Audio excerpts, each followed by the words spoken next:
कर्म से बदलती है किस्मत। नमस्कार दोस्तों, एक बार फिर स्वागत है आपका मेरे चैनल सच्ची कहानी बाय एसके में। आइए जानते हैं इस कहानी में मनुष्य अपना भाग्य कैसे बदल सकते हैं। एक बार कैलाश पर्वत पर माता पार्वती ने भोलेनाथ से एक गुट प्रश्न किया। माता ने कहा, स्वामी, मनुष्य अक्सर दुखी होकर कहता है कि यह सब उसकी किस्मत में लिखा है। कोई अमीर है, कोई गरीब है, कोई सुखी तो कोई दुखी। तो क्या मनुष्य केवल अपनी किस्मत का दास है? क्या वह अपनी तकदीर नहीं बदल सकता? शिवजी मुस्कुराए। उनकी जटाओं से गंगा की धारा झर रही थी और बोले, देवी, भाग्य वही है जो पिछले जन्म के कर्मों से लिखा गया हो, लेकिन वर्तमान के कर्म ही भविष्य का भाग्य रचते हैं। मनुष्य किस्मत बदल सकता है, परंतु उसके लिए उसे कर्म, धैर्य और भक्ति का सहारा लेना होगा। माता पार्वती जिज्ञासा से भर गई। स्वामी, कृपया करके मुझे यह रहस्य विस्तार से समझाएं। शिवजी ने एक उदाहरण दिया।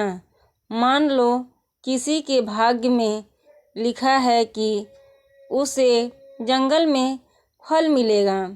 यदि वह व्यक्ति घर में बैठा रहे और कहे कि जब भाग्य में है तो फल स्वयं मेरे पास आएगा, तो क्या वह फल उसे मिलेगा? नहीं देवी, उसे उस जंगल तक जाना होगा, प्रयास करना होगा, तभी भाग्य की बात पूरी होगी। भाग्य अवसर देता है, लेकिन अवसर को पाने के लिए कर्म ही फूल का काम करता है। फिर शिवजी ने कहा, मनुष्य की किस्मत बदलने की 3 कुंजियां हैं। पहला, सत्कर्म, अच्छे कर्म, दान, सेवा और सच्चाई। दूसरा, परिश्रम, बिना मेहनत किए कोई भी भाग्य जागृत नहीं होता। तीसरा, भक्ति और विश्वास, ईश्वर की शरण में जाकर मनुष्य वह शक्ति प्राप्त करता है जो असंभव को भी संभव कर देती है।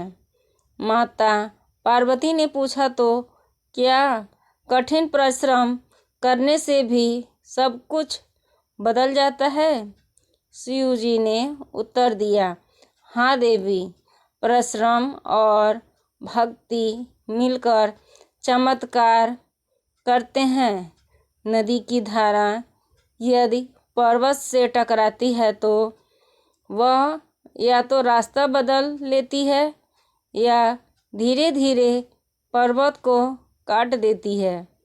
उसी प्रकार साहसी मनुष्य भी बाधाओं को काटकर अपना मार्ग बना लेता है। यही उसका बदला हुआ भाग्य है। अंत में महादेव ने कहा, पार्वती, याद रखो, मनुष्य अपने कर्मों का मालिक है। वह किस्मत कैसी होगी यह आज के कर्मों पर निर्भर है। इसीलिए जो व्यक्ति सत्कर्म, परिश्रम और भक्ति करता है वह अपनी किस्मत को स्वयं लिखता है। इस कथा से यही शिक्षा मिलती है कि किस्मत हाथों की लकीरों से नहीं, बल्कि हमारे कर्मों से बदलती है। अगर मनुष्य साहस, परिश्रम और भक्ति का मार्ग चुन ले तो वह अपनी तकदीर का निर्माता स्वयं बन सकता है। कहानी अच्छी लगी हो तो अपने दोस्तों के साथ शेयर करें। मेरे चैनल को लाइक, कमेंट और सब्सक्राइब करें। धन्यवाद। हर हर महादेव।